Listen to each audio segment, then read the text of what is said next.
Baik pemirsa, kita masih di Bincang Inspira bersama Pak Ngatiana. Ya. Baik Pak Wali. Nah, seperti kita tahu bahwa kemarin sempat terjadi lonjakan Pak. Nah, untuk ekonomi sendiri nih Pak, pertumbuhan ekonomi dari sektor wisata, perhotelan maupun sektor ekonomi lah. Ya.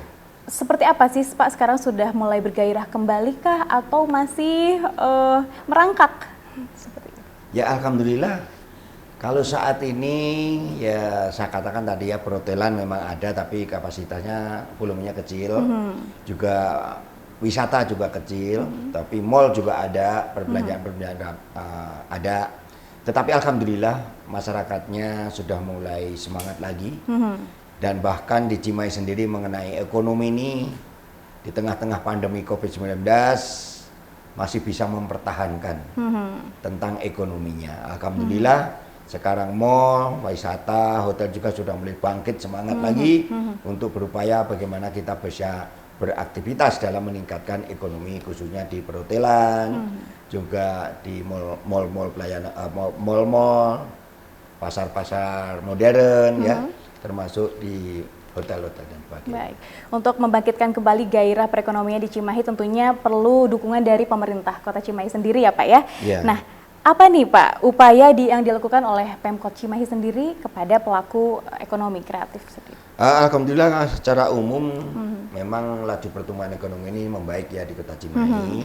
Pemerintah Kota Cimahi melakukan terobosan-terobosan tempat-tempat bagaimana meningkatkan ekonomi yang ada di Kota Cimahi. Salah satunya bahwa Kota Cimahi akan mendorong salah satunya adalah sektor informasi dan komunikasinya, juga sektor pengadaan air, pengelolaan sampah dan sebagainya, juga sektor jasa pendidikan, sektor pertanian, perhutanan, kemudian perikanan, juga sektor real estate yang ada di Kota Cimahi. Ini yang kita dorong termasuk bagaimana sektor jasa perusahaan ini yang menurun bisa meningkat lagi. Kemudian juga sektor perdagangan, UMKM dan sebagainya, bagaimana kita bisa meningkat lagi. Alhamdulillah mengenai UMKM maupun IKM, pemerintah Kota Cimahi mendorong dengan kompetisi,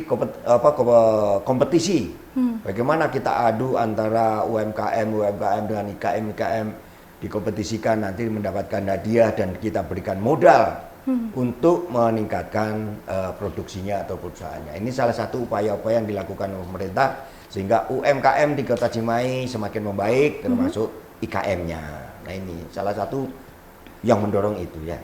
Baik. Nah untuk saat ini apa yang menjadi prioritas dari Kota Cimahi nih Pak dalam pemulihan ekonomi? Yang menjadi prioritas pemulihan ekonomi salah satunya Kota Cimahi adalah mengedepankan tentang ekonomi kreatif. Ya, ekonomi kreatif, pariwisata, informasi dan sebagainya. Kita sedang membuat meningkatkan bagaimana. Tapi yang jelas ekonomi kreatif kita majukan karena itu menyangkut dengan UMKM dan sebagainya. Juga bidang-bidang ketahanan pangan, ya Desdakoprin juga turun tentang bagaimana koperasi, bagaimana pangan kita, kemudian juga IKM atau UMKM yang sedang dibina selama ini oleh Desdakoprin. Alhamdulillah kita memiliki ada 22 UMKM atau IKM itu yang dibina oleh Desdakoprin. Diberikan modal, kemudian di bagaimana kita pendampingan, kita datangi sehingga dia akan maju di dalam peningkatan ekonominya. Baik, nah di Kota Cimahi sendiri kan Pak Wali ada wisata militer. Ya. Nah itu seperti apa Pak? Wisata militer ini sebenarnya belum selesai, belum selesai. Itu memang masih dalam konsep. Memang di tahun 2018 kita pernah launching, yaitu wisata militer tourism. Ya, sifatnya itu hanya launching saja, hanya kulitnya saja, belum sampai ke dalam. Baru kulitnya ya Pak? Baru kulitnya. Tourism karena kita memiliki mobil Sakoci yaitu Sabah Kota Cimahi. Kalau dibanding Bandros, kalau di Bandung Bandros namanya. Sini sudah memiliki 2 sehingga bisa untuk operasional di Kota Cimahi ini. Nah konsepnya bahwa kita akan lanjutkan mengenai konsep wisata militer ini. Bagaimana Kota militer bahwa Cimahi ini adalah kota militer, kota hijau, ada 27 satuan TNI yang ada di sini dan 8 pusat pendidikan. Jadi semua militer-militer sesuai kecabangannya dibina di sini. Nah, inilah yang akan kita majukan. Kenapa menjadi wisata militer?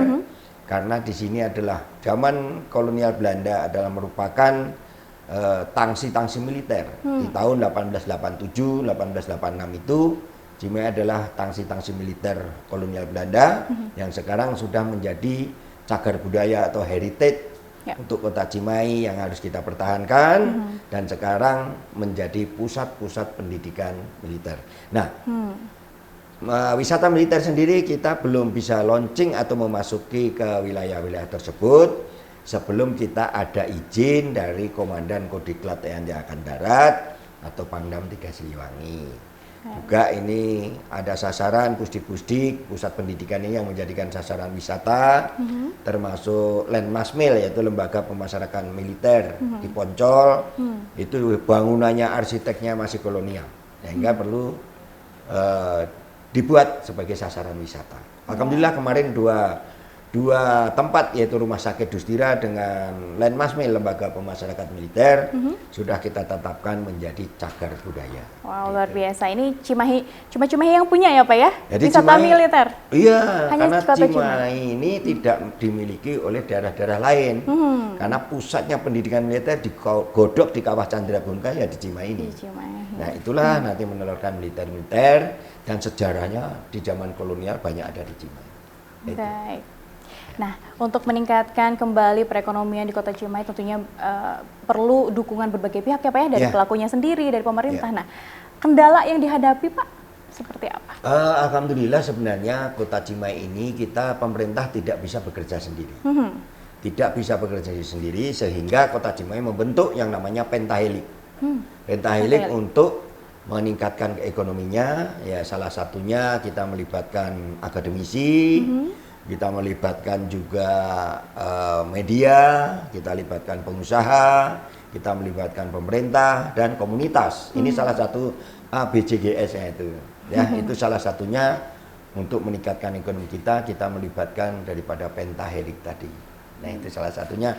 Alhamdulillah semuanya bergerak bersama-sama, kendala-kendala bisa diatasi. Bisa diatasi, baik. Berarti optimis ya Pak ya? Bahwa optimis Mbak. Perekonomian Cimahi akan kembali bangkit. Bangkit lagi. Baik, kalau begitu harapan Pak terakhir nih, harapan untuk warga Cimahi atau untuk Kota Cimahi ke depannya seperti apa? Silakan.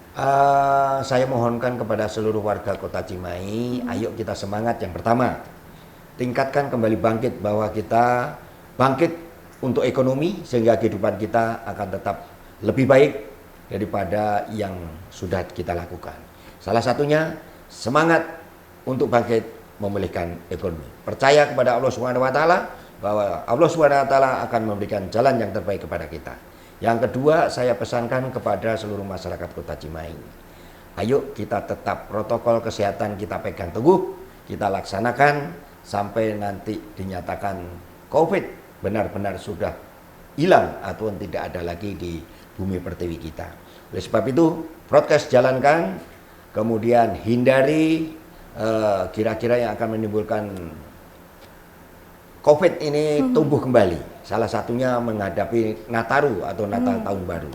Ingat, kalau nanti dilakukan level 3, maka tanggal 20 sampai tanggal 2, tolong tidak perlu kemana-mana. Karena kalau ke Cimahi tentunya juga kita akan kembalikan daripada putar balik, lebih baik di tempat rumah masing-masing selama lebih kurang 12 hari. Ini untuk menjaga jangan sampai terjadi lonjakan dan gelombang 3 untuk COVID-19 yang ada di Kota Cimahi. Demikian. Baik, Pak, terima kasih banyak atas himbauannya ya untuk warga Cimahi, dan sepertinya waktunya kita sudah habis Pak. Oh, iya, terima kasih atas waktunya sudah berbincang bersama saya di tengah kesibukan Bapak Wali ya yang sangat sibuk sekali telah menyempatkan waktu untuk berbincang bersama kami. Terima kasih banyak. Sama-sama Mbak Lia. Iya. Baik, pemirsa, berikut perbincangan saya bersama dengan Pak Ngatiana. Terima kasih sudah membersamai kami, dan saya Lia Amalia beserta kru yang bertugas pamit undur diri. Wassalamualaikum warahmatullahi wabarakatuh. Waalaikumsalam warahmatullahi wabarakatuh.